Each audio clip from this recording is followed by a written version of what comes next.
आगे बढ़ेंगे और यहाँ आपको बताएंगे चीफ इलेक्शन कमिश्नर की ज़ेर सदारत अहम इजलास हुआ। इंतखाबात नई हल्का बंदियों पर होंगे या पुरानी। इलेक्शन कमीशन के रोज़ाना की बुनियाद पर इजलास जारी हैं। इलेक्शन कमीशन के चारों मेंबरान और सेक्रेटरीज और कानूनी टीम इजलास में शरीक हुई। कानूनी टीम ने आर्टिकल 51 और इलेक्शन एक्ट की शिक 17 पर ब्रीफिंग दी।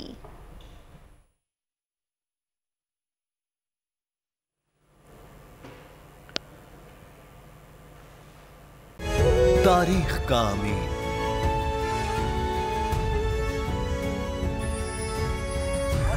आजादी की अलामत,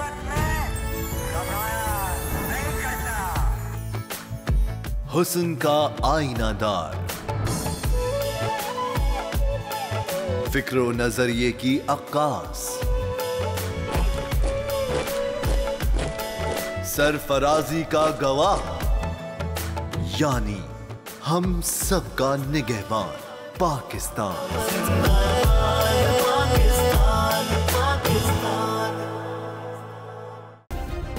सब्सक्राइब करें और बेल दबाएं ताकि कोई खबर रह न जाए।